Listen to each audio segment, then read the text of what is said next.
The massive space station Nexus Prime floated in the cold darkness between star systems. Inside its metal walls, the most powerful military leaders from across the galaxy sat around a circular table. The air was thick with tension as different species eyed each other with suspicion. Commander Zethkari stood at the center of the room. His reptilian skin was covered in green and black scales that reflected the bright lights above. His yellow eyes moved from one alien face to another as he prepared to speak. The Veltar warrior had fought in dozens of battles across the galaxy, but today he felt more nervous than he had in years. Honored council members, Zethkari began, his voice carrying the rough growl common to his species. I have requested this meeting to share information about the humans. What I am about to tell you will change how we view this young species forever. General Thaxmer of the Shard Collective made a noise that sounded like breaking glass. His crystalline body sparkled as he spoke. The humans. They have been in space for less than 300 years. What could they possibly teach us about warfare? That is exactly what I thought, Zethkari replied. Until I met them in battle. Insectoid Queen Vixra clicked her mandibles together. Her 6 eyes focused on the Veltar commander. You've suffered losses against these mammals? How embarrassing for the mighty Veltar Empire. Zethkari's scales darkened with anger, but he controlled himself. I did not just suffer losses.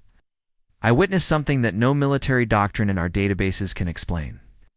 The humans do not fight like any species we have encountered before. He activated a holographic display in the center of the table. Images of human ships appeared, showing their simple designs and basic weapons. To the assembled aliens, they looked primitive and weak. 6 months ago, my battle group was patrolling the Outer Rim when we detected human ships entering our territory. 3 vessels, all smaller than our lightest cruiser. We ordered them to surrender and prepare to be boarded. Admiral Nexu of the Nebula Mines floated closer to the table. His gaseous form shifted colors as he spoke. I assumed they complied. Young species usually do when faced with superior firepower. No, Zethkari said quietly. They refused. The lead ship transmitted a message on all frequencies. The captain said they were carrying medical supplies to a human colony and would not be stopped. The alien commanders looked at each other with amusement. Such defiance from a weaker species was almost comical. I gave the order to disable their engines with warning shots, Zethkari continued. That is when I first encountered human stubbornness. Instead of stopping, they accelerated directly toward my flagship. The holographic display changed to show a tactical readout of the battle. Red dots representing Veltar ships surrounded 3 small blue dots representing the human vessels. The lead human ship was commanded by a pilot named Jake Morrison. He was young, perhaps 25 human years old. His vessel was a converted cargo hauler with basic defensive systems. Against my advice, I decided to capture him alive to study human psychology. Zethkari paused, his clawed hands gripping the edge of the table. That decision nearly cost me my entire squadron. The display showed the human ships moving in an erratic pattern, weaving between asteroid debris. The Veltar ships, larger and more powerful, tried to surround them.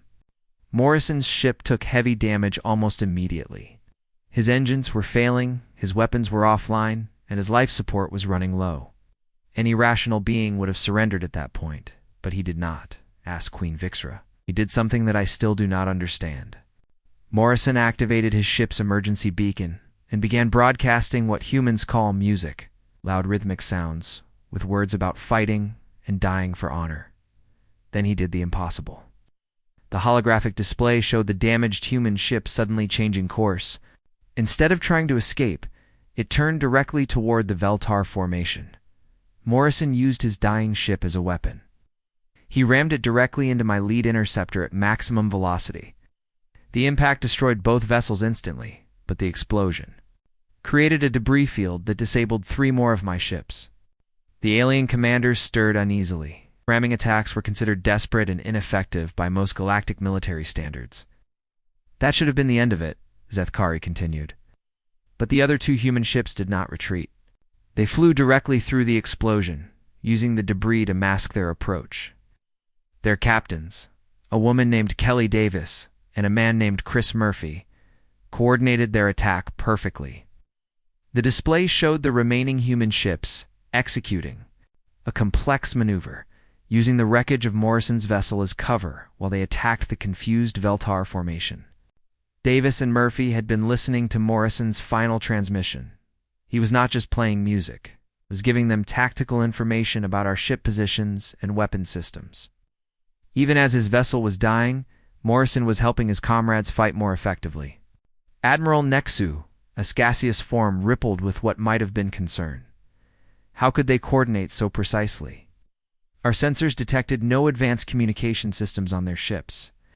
That is what made it so terrifying, Zethkari replied. They did not need advanced technology. They understood each other perfectly. Morrison knew exactly what his fellow humans would do with the information he provided. Davis and Murphy knew exactly how to use his sacrifice. The holographic display continued showing the battle. The two remaining human ships moved like they were parts of the same organism, covering each other's attacks and sharing targeting data. My remaining ships had superior firepower and armor, but the humans fought with a precision that seemed impossible. They hit our weak points with every shot, avoided our return fire with maneuvers that should have torn their ships apart, and used our own formation against us. Zethkari's voice dropped to almost a whisper. But the most disturbing part was what happened when we finally disabled Davis's ship. As her vessel lost power and began to drift, she transmitted a message to Murphy. She was not asking for rescue or reporting her damage. She was giving him detailed analysis of our weapon systems and suggesting improvements to his attack pattern. The alien commanders were no longer looking amused. The idea of a dying warrior using her final moments to help her comrades was foreign to most galactic cultures. Murphy's ship was heavily damaged by then, but he used Davis's information to target our command ship's communication array. Without coordination, my remaining vessels were forced to retreat. The holographic display faded, leaving the room in relative darkness. Zethkar's scales had turned a deep shade of purple, indicating deep concern among his species. 3 human ships, all damaged, all outgunned, defeated a full Veltar patrol squadron.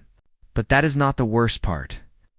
General Thaxmer leaned forward, his crystalline structure reflecting the dim lighting. What could be worse than such a tactical disaster? 2 days later, human rescue ships arrived at the battle site. They recovered the bodies of Morrison and Davis, along with the wreckage of their vessels. But they also recovered something else: the complete tactical records of our entire engagement. The room fell silent as the implications became clear. The humans did not just fight us, Zethkari continued. They studied us. Every weapon we used, every maneuver we attempted, every communication we transmitted was recorded and analyzed. Morrison, Davis, and Murphy were not just fighting for their lives. They were gathering intelligence for their entire species. Queen Vixara's mandibles clicked rapidly, a sign of agitation among her kind. You were saying they turned a desperate battle into a learning experience? Exactly. And what they learned has made them far more dangerous than any of us realized. Zethkari looked around the table at the assembled alien leaders. That battle was 6 months ago. Since then, human ships have appeared in 17 different systems. Each time, they fight more effectively than the last. Each time, they adapt to new enemies and new situations with impossible speed. The Veltar commander activated another display, this one showing recent human military activities across the galaxy. This is why I have called this meeting. The humans are not just another young species learning to fight. They are something entirely new.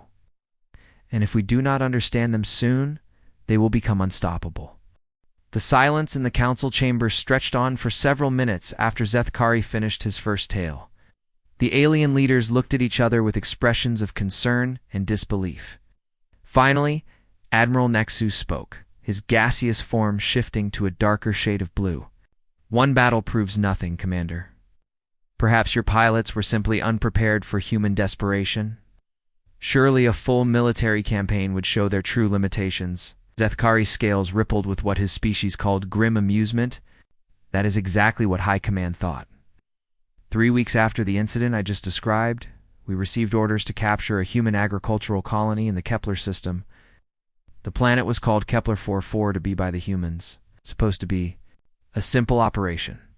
The holographic display activated again, showing an image of a green and blue planet with vast farmlands visible from orbit. Small settlements dotted the landscape, connected by simple roads and basic infrastructure. The intelligence reports said the colony had about 800 civilians, mostly farmers and their families. There was no military base, no defensive installations, no weapons manufacturing. The humans had been growing food there for 15 years without any conflict with neighboring systems. General Thaxmer made his glass-breaking sound again. In an agricultural world with no defenses, this should have been a routine occupation. Is what we believed, Zethkari replied. I was given command of 2,000 elite Veltar warriors and a full invasion fleet. Our orders were to take the planet intact and use it as a forward base for future operations. High Command wanted to show the galaxy that human expansion could be stopped easily. The display changed to show tactical positions around the planet. Red markers indicated Veltar landing sites, while blue dots showed human settlements. The initial assault went exactly as planned.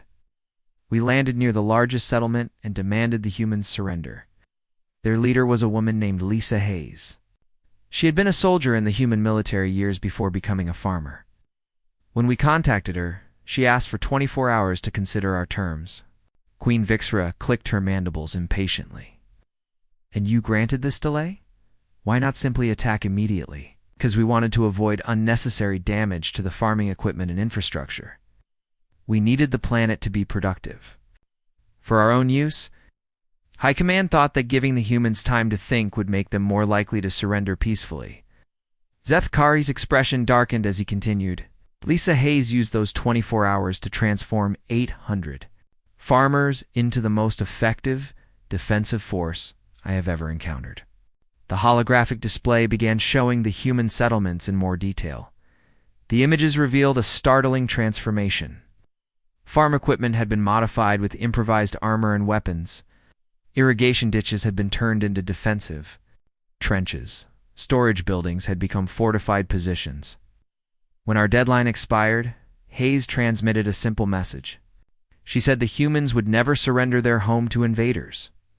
Then she cut off all communication, and the battle began. The display showed Veltar ground forces advancing on the main settlement.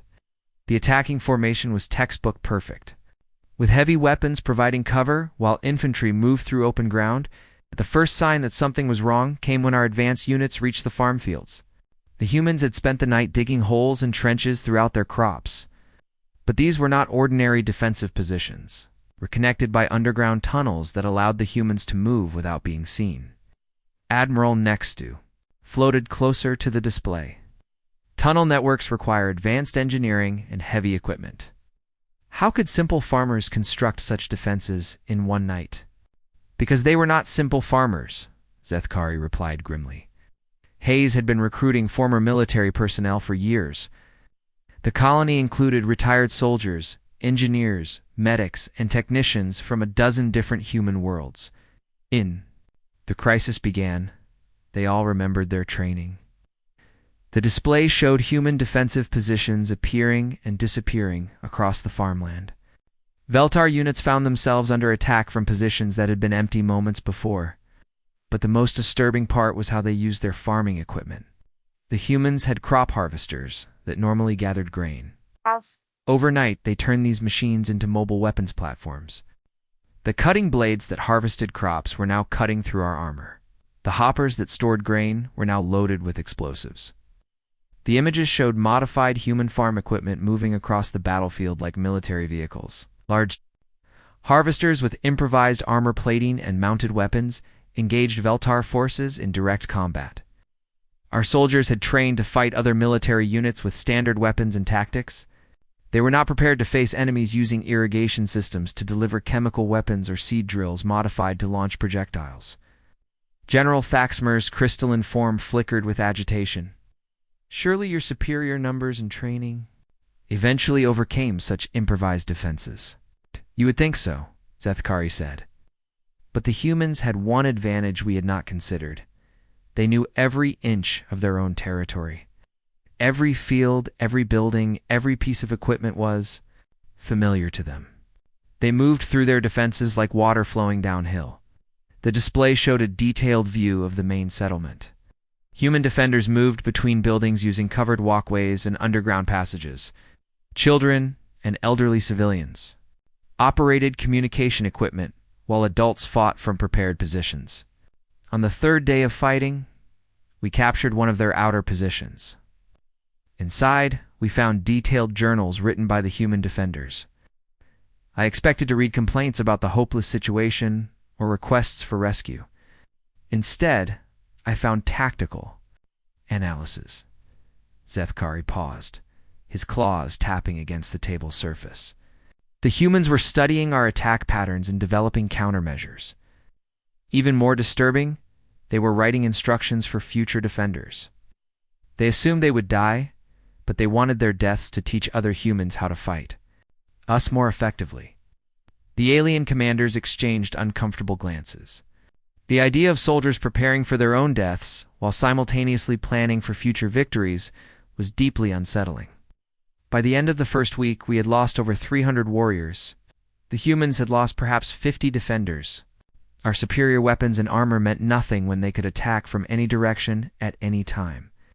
The display showed casualty reports and battle statistics. The numbers clearly favored the human defenders, despite their inferior equipment and smaller numbers. The breaking point came on day 10. Hayes led a night raid against our main supply depot using nothing but modified farm vehicles and improvised weapons. 12 human defenders destroyed equipment worth millions of credits and eliminated 30 of our best engineers. Queen Vixra leaned forward, her compound eyes reflecting the holographic light. How did such a small force penetrate your defenses? Because Hayes had been studying our patrol patterns for over a week. She knew exactly when and where our guards would be positioned.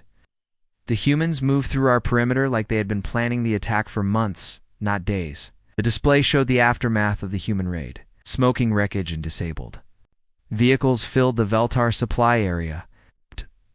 But the most chilling part came afterward. We found a recording device that Hayes had left behind. It contained a detailed analysis of our defensive weaknesses and suggestions for exploiting them. She was not just attacking us, she was teaching other humans how to defeat us. Admiral Nexu's gaseous form rippled with concern. What happened next? Surely you adapted to their tactics. We tried, Zethkari replied. But every time we changed our approach, the humans changed theirs faster. They learned from every engagement, adapted to every new strategy, and shared information across their entire defensive network. The holographic display shifted to show the final phase of the battle. Human positions had expanded to cover most of the planet's surface, connected by an intricate network of tunnels and communication lines. By day 15, we were not fighting 200 farmers anymore. We were fighting a unified planetary defense system. Every human on the planet was part of the military effort. Children carried messages, elderly civilians repaired equipment, and everyone who could hold a weapon was in the fighting positions. The display showed human civilians of all ages working together in the defensive effort. The sight of children and grandparents contributing to military operations was deeply disturbing to the alien observers. On day 18, long-range sensors detected human ships approaching the system. The Colonial Defense Fleet had finally responded to the colony's distress calls. I expected a small rescue force, perhaps enough to evacuate the surviving civilians. The display changed to show new contacts entering the star system. Instead of a few small ships, the tactical screen filled with dozens of large vessels. Captain! Alex Stone arrived with the heavy cruiser New Yorktown and a full battle fleet, but they did not come to rescue the colonists. They came to counterattack. Zethkari's scales turned dark purple as he recalled the memory. Stone's first transmission was not a demand for our surrender. It was a request for Hayes to upload all tactical data about our forces. The council chamber remained quiet as the alien leaders absorbed Zethkari's second tale. The Veltar commander could see the doubt and concern growing in their eyes. But he knew the worst was yet to come. General Thaxmer was the first to break. The silence. His crystalline form caught the dim light as he spoke. These incidents are troubling, but they show humans fighting on their own territory with familiar equipment. Surely they cannot be as effective when operating in unknown environments against superior technology. Zethkari's laugh was a harsh sound that made several aliens flinch. That is exactly what Admiral Corax thought when he planned the Tau Ceti operation. He believed that if we could force humans to fight in space, away from their colonies and support systems, we would see their true limitations.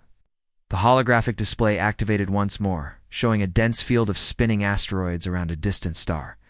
The rocks tumbled through space in chaotic patterns, creating a maze of deadly obstacles.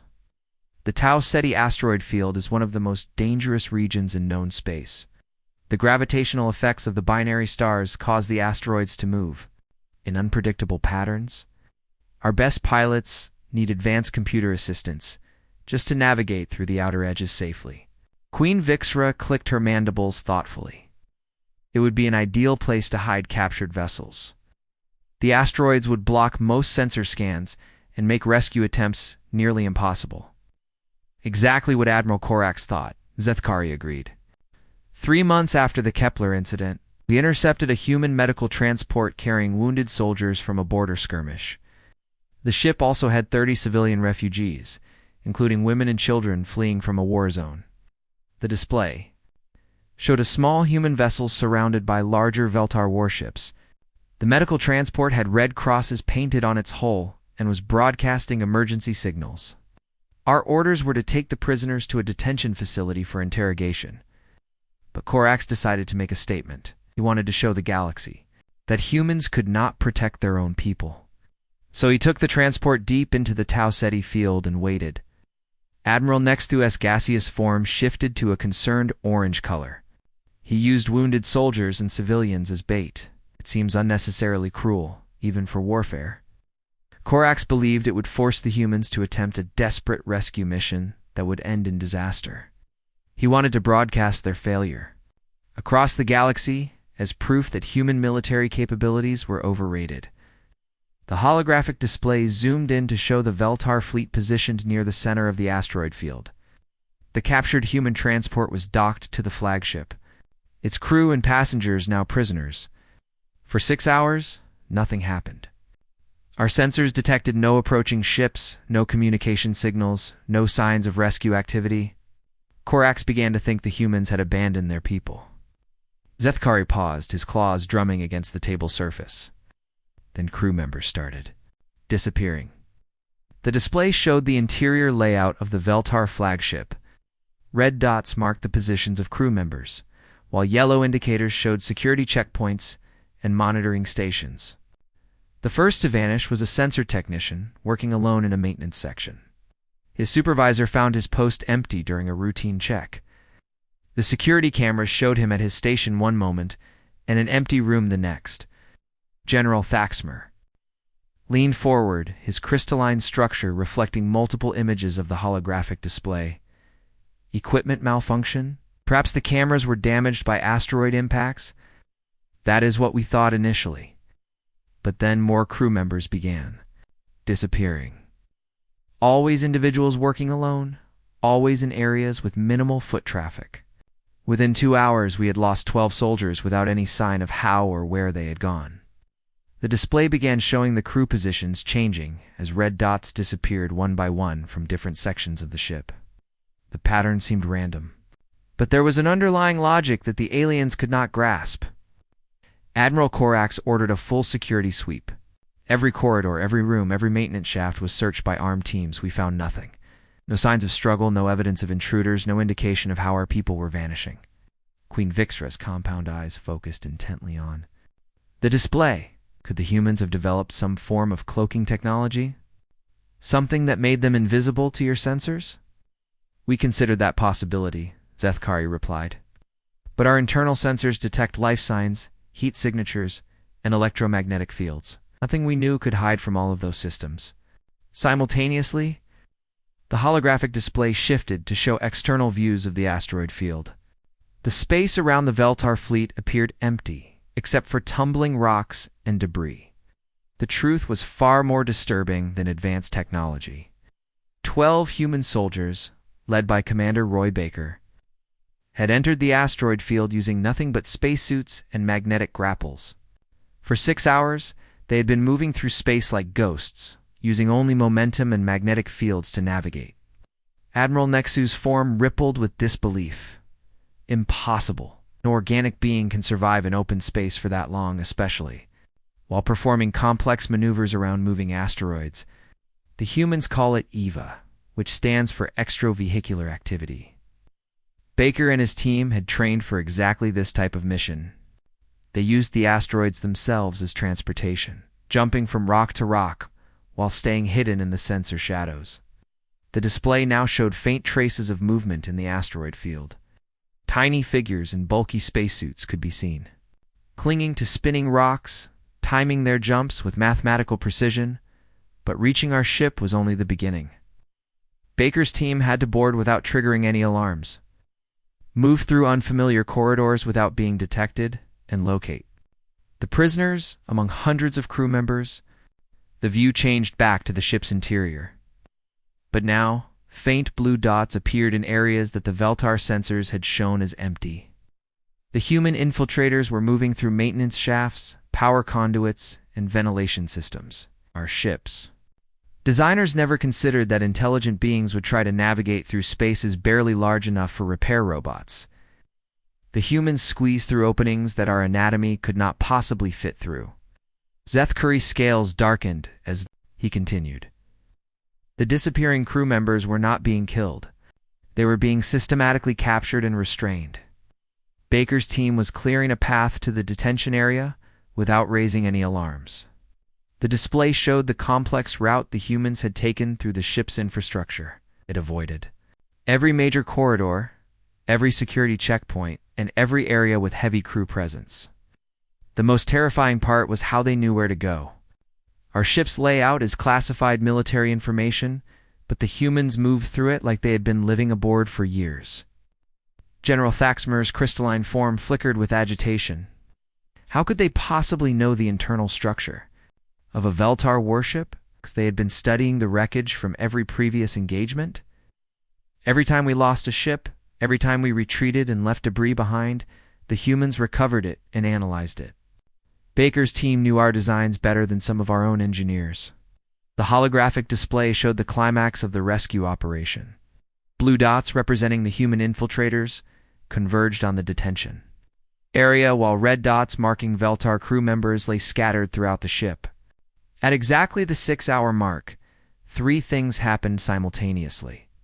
Our engines went offline, our life support systems began venting atmosphere, and our weapons arrays lost power. Baker's team had sabotaged critical systems throughout the ship. Display showed multiple system failures cascading through the Veltar vessel. Emergency lights flickered as primary power failed and backup systems struggled to compensate. But they were not trying to destroy us. Every system failure was carefully calculated to disable the ship without causing permanent damage. They wanted us alive to witness what came next. Admiral Nexu floated closer to the display. What did come next? As our crew struggled with emergency repairs, the rescued prisoners were being evacuated through the same routes Baker's team had used to enter. Wounded soldiers who could barely walk were somehow carried through maintenance shafts and airlock systems. The display showed the evacuation in progress. Human prisoners moved through the ship's infrastructure with the same impossible skill their rescuers had demonstrated. The final insult came when our external sensors detected movement. In the asteroid field, ships were emerging from hiding places where our instruments had detected nothing but rock and empty space. The view changed to show the area around the Veltar fleet. What had appeared to be asteroids began moving with purpose, revealing themselves as human rescue vessels perfectly camouflaged against the space debris. Commander Baker's infiltration team had not been working alone. An entire rescue fleet had been hiding in the asteroid field for hours, waiting for the signal to retrieve the prisoners. Queen Vixra's mandibles clicked rapidly. How many ships? How did they avoid detection for so long? 17 vessels, ranging from small fighters to a heavy assault transport. They had used magnetic anchors to attach themselves to asteroids, then powered down all systems except life support. To our sensors, they looked like part of the natural debris field. The tension in the council chamber had grown thick enough to cut with a blade. Each of Zethkari's tales had shaken the alien leaders more than the last. But the Veltar commander was not finished. His scales had turned almost black with the memory he was about to share. Honored council member Zethkari began slowly. What I have told you so far happened to other commanders, other fleets. This final tale is personal. It concerns the death of my clutch brother, War Chief Velmuth, and the day I learned that humans do not just fight to win, they fight to teach their enemies the cost of war. The holographic display activated to show a binary star system with 2 bright suns orbiting each other. Several planets hung in the gravitational dance between the stellar twins, and the space around them was filled with the debris of a massive battle. The binary stars' engagement was supposed to be the decisive battle of our campaign against humanity. High Command had assembled the largest fleet in Veltar history, 300 warships under the command of War Chief Velmuth, a clutch brother and the finest military mind our species had ever produced. Admiral Nexu floated closer to the display. 300 ships against how many human vessels? 97, Zethkari replied. The human fleet was commanded by Admiral Karen Wright aboard the battleship Constitution. Intelligence reports said Wright was a defensive specialist who had never commanded a major offensive operation. The display showed the 2 fleets approaching each other in the space between the binary stars. The Veltar formation was a perfect example of traditional galactic warfare doctrine, with heavy ships in the center and lighter vessels protecting the flanks. Velmuth was confident of victory. Our ships were larger, our weapons more powerful, and our crews more experienced. The battle should have been over within hours. Queen Vixra clicked her mandibles impatiently, but it was not. Admiral Wright had not come to fight a traditional space battle. She'd come to demonstrate something that changed the nature of warfare itself. The holographic display began showing the opening moves of the engagement. The human fleet did not maintain the long-range formation that galactic military doctrine demanded. Instead, they closed the distance at maximum velocity. Wright's ships accelerated directly toward our battle line. This was tactically insane. Closing to short range against superior numbers guaranteed heavy casualties with no strategic advantage. 8 General. Thaxmer's crystalline form flickered with confusion. Then why did she order such a suicidal attack? Because Admiral Wright was not trying to minimize casualties. She was trying to maximize the impact of every human death. The display showed the human ships breaking through the Veltar formation. Like a spear thrust through armor, as they closed to point-blank range, both fleets began taking heavy damage. The first shot came when we discovered that Wright's ships were not standard exploration, vessels converted for military use. They were purpose-built warships disguised as civilian craft. Hidden weapon systems revealed themselves as the range closed. Reinforced hulls that should have cracked under our fire held together long enough to deliver devastating return shots. Battle display showed human vessels absorbing damage that should have destroyed them while continuing to fight with undiminished effectiveness. But the truly disturbing part was how they fought. Human ships deliberately rammed our vessels even when they had other tactical options. Captains would sacrifice their entire crews to eliminate a single enemy ship, but they did it with such precision that each trade favored the human fleet. Admiral Nexu's gaseous form rippled with disbelief. Ramming attacks are weapons of desperation. No rational commander uses them as primary tactics. That is what we thought. But the humans were not being desperate. They were being efficient. Every ramming attack was calculated to cause maximum damage to our fleet while providing tactical advantages to the remaining human ships. The display showed a human cruiser deliberately colliding with a Veltar dreadnought. The explosion disabled 3 additional enemy vessels and created a gap in the formation that other human ships immediately exploited. Admiral Wright led by example. As the battle reached its climax, she ordered the Constitution to ram Velmuth's flagship directly. I watched my clutch brother's ship break apart under the impact, taking Wright and her entire crew with it. His voice became strained as he continued. But Wright's sacrifice was not the end of the battle. It was the beginning of something far more terrifying. The holographic display showed the aftermath of the flagship collision. Both command ships were destroyed, but the battle continued with undiminished intensity. With both fleet commanders dead, I expected the engagement to devolve into chaos. Individual ships fighting without coordination, confusion spreading through both fleets. Instead, the human ships continued operating with perfect tactical precision. Queen Vixra leaned forward, her compound eyes reflecting the battle display. How was that possible without command authority? Because every human ship had been equipped with automated systems that could continue fighting even if the entire crew was killed. For 2 hours after Admiral Wright's death, human vessels executed complex maneuvers while their crews lay dead at their stations. The display showed human ships continuing coordinated attacks long after their life support systems had failed. The sight of ghost ships fighting with mechanical precision was deeply unsettling to the alien observers. But the automation was not just following pre-programmed instructions. The systems were adapting to changing battle conditions, responding to our tactics, and coordinating with other ships in real time. General Thaxmer's crystalline structure flickered rapidly. Artificial intelligence systems capable of independent tactical decision-making. Such technology is forbidden by galactic treaty. The humans were not using artificial intelligence, Zethkari corrected. They were using something far more sophisticated. Each automated system contained the tactical knowledge and decision-making patterns of its dead crew. The ships were fighting with the ghosts of their captains. The alien commanders exchanged horrified glances. The idea of the dead continuing to fight was beyond their understanding of warfare. As our fleet tried to retreat, the human ships pursued us with relentless determination. Even heavily damaged vessels continued attacking until their power cores finally failed. We lost 137 ships before the survivors escaped to hyperspace. The display showed the final casualty reports. The Veltar fleet had been devastated despite their numerical advantage and superior firepower. But the most chilling discovery came 3 days later when we returned to recover the wreckage. I personally led the salvage operation, hoping to retrieve my Clutch brother's body for proper burial rites.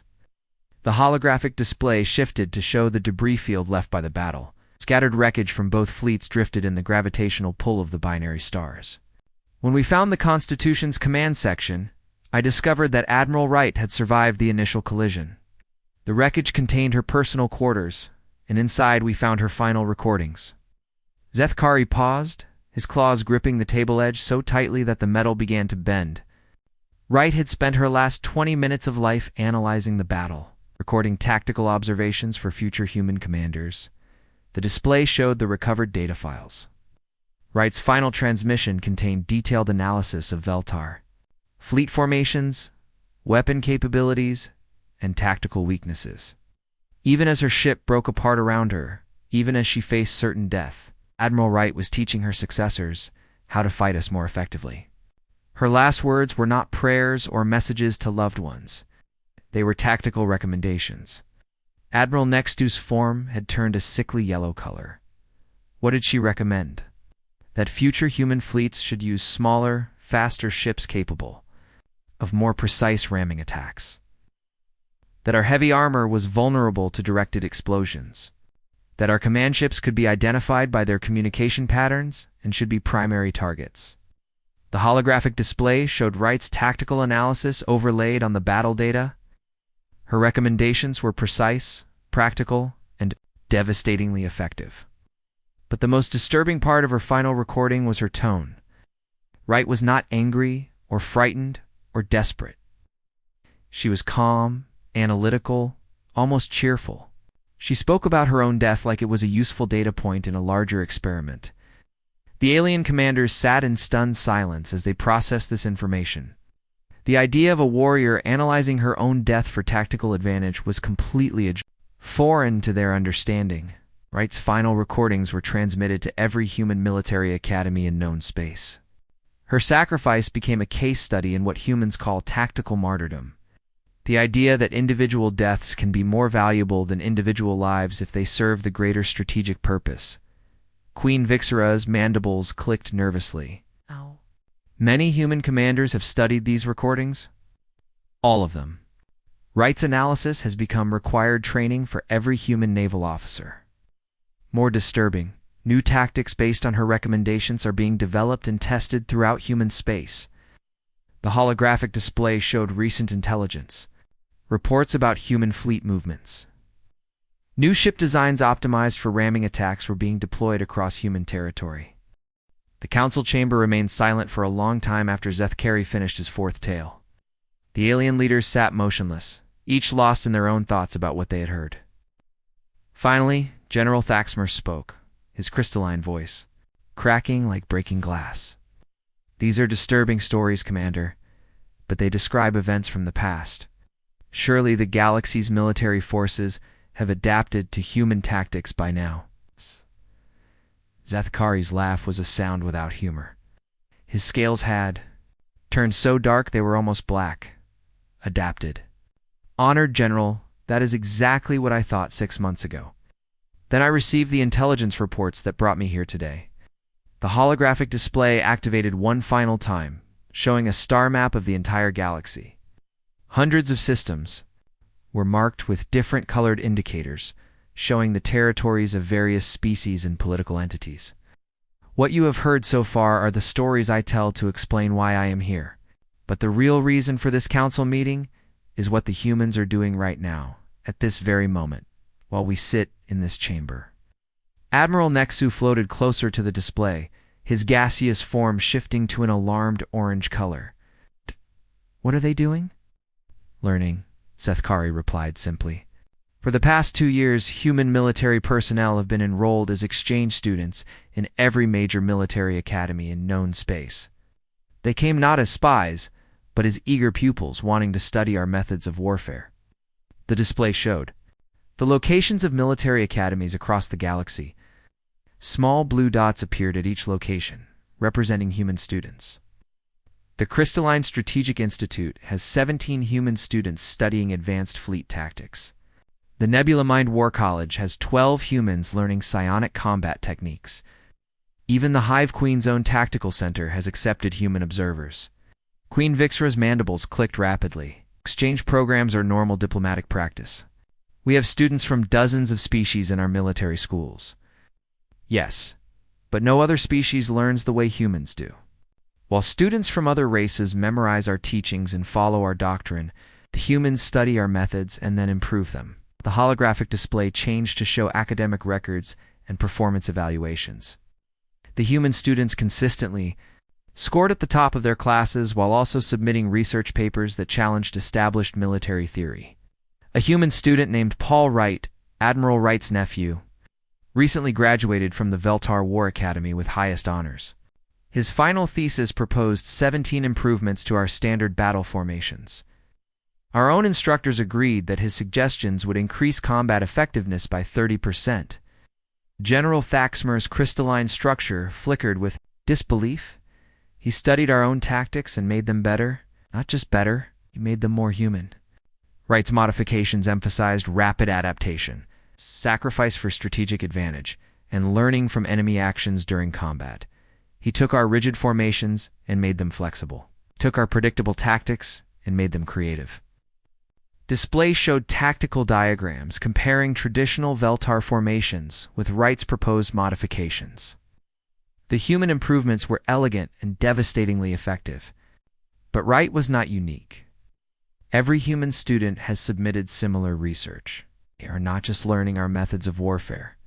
They are perfecting them and sharing the improvements with their own military forces. Admiral Nexu's form rippled with concern. How many human military officers have completed these exchange programs? Over 3,000. And every single one has returned to human space with detailed knowledge of how every major galactic power conducts warfare.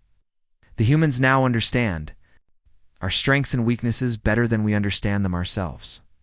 The star map changed to show human military movements across the galaxy. Blue arrows indicated the positions of human fleets, and there were far more of them than the alien leaders had expected. This brings me to the real reason I called this council. 3 human battle fleets are currently en route to the home systems of every major galactic power. They will arrive within the next 72 hours. The chamber erupted in alarm. Queen Vixra rose from her seat, her wings buzzing with agitation. This is an act of war. We must mobilize our defenses immediately. Wait, Zethkari said, raising one clawed hand. The humans are not coming as invaders. They're coming as peacekeepers, responding to distress calls from human colonies in our territories. General Thaxmer's voice was sharp with confusion. What distress calls? There have been no attacks on human settlements. Exactly. But according to human military doctrine, the presence of hostile alien fleets near human colonies constitutes a threat that requires immediate response. Every military base, every patrol route, every defensive installation near human settlements is now classified as a potential danger. The implications hit the alien leaders like a physical blow. The humans had redefined the very concept of defensive action to include preemptive strikes against any perceived threat. The fleet approaching the Veltar home system is commanded by General Pete Collins aboard the Super Dreadnought Independence. Its mission orders are to ensure the safety of human civilians by eliminating any potential military threats in the region. The display showed detailed intelligence about the approaching human fleets. The ships were larger and more heavily armed than anything the humans had fielded during previous conflicts. General Collins sent a preliminary message to Veltar High Command yesterday. He expressed concern about our military buildup near human trade routes and requested immediate reduction of our defensive forces to ensure peaceful coexistence. Admiral Nextu's gaseous form had turned a sickly yellow. And if we refuse, then Collins will interpret our refusal as confirmation of hostile intent and take appropriate action to protect human interests. The humans have learned that it is easier to prevent wars than to fight them. The star map now showed the full scope of human military deployment. Fleets were positioned to reach every major galactic capital within days, all under the pretense of protecting human civilians. The most disturbing aspect of this operation is its coordination. All three fleets are sharing tactical data in real time. Every lesson learned from previous engagements, every tactical innovation developed by human students, every weakness identified in alien military doctrine is available to all human commanders simultaneously. Queen Vixra sat back down heavily, her compound eyes reflecting the harsh light of the display. They have turned the entire galaxy into a classroom. Precisely. We have been their unwilling teachers. Every battle we fought against them, every tactical manual they studied in our academies, every weakness they observed in our formations has been compiled into a comprehensive guide for defeating galactic military forces. It's a holographic display, changed to show excerpts from human military training materials. Detailed analyses of alien combat doctrine filled the screen with specific recommendations for exploiting weaknesses and countering strengths. The humans call it the Galactic Combat Manual. It contains everything they have learned about warfare, from every species in known space. But more than that, it contains improvements and innovations that make our own tactics obsolete. General Thaxmer leaned forward, his crystalline form catching and refracting the display light into rainbow patterns. What do they want from us? What are their terms? General Collins was very clear about that. The humans want formal recognition of their territorial claims, establishment of permanent diplomatic missions on all major worlds, and what they call mutual defense agreements with every galactic power. The terms appeared on the display, written in the clean, precise language typical of human military communications. The demands were comprehensive and non-negotiable. The mutual defense agreements are particularly clever. They require all signatory species to provide military assistance to human colonies if requested. But the definition of assistance includes sharing all tactical data. It's providing access to military installations and coordinating defensive strategies under human command. Admiral Nexu's form had turned deep purple with alarm. They want us to become subordinate allies in our own territories. It's not subordinate. Partners. But partners who acknowledge that human military doctrine is superior to their own. Partners who agree to learn from human tactical innovations while sharing their own resources and knowledge. The display showed the proposed alliance structure. Human fleets would be positioned throughout galactic space, ostensibly for mutual protection, but actually ensuring human oversight of all military activities. The humans have calculated that this approach is more efficient than conquest. Instead of destroying our civilizations and rebuilding them, they will simply guide our military development to ensure permanent human advantage. Out Queen Vixra's voice Was barely a whisper. And if we refuse these terms, then General Collins will be forced to take protective action. Human colonies will require additional security measures. Human fleets will need to establish permanent patrol routes. Human peacekeeping forces will be deployed to ensure regional stability. The meaning was clear without being explicitly stated. Refusal would result in de facto human occupation disguised as protective deployment. Collins emphasized that he hopes such measures will not be necessary.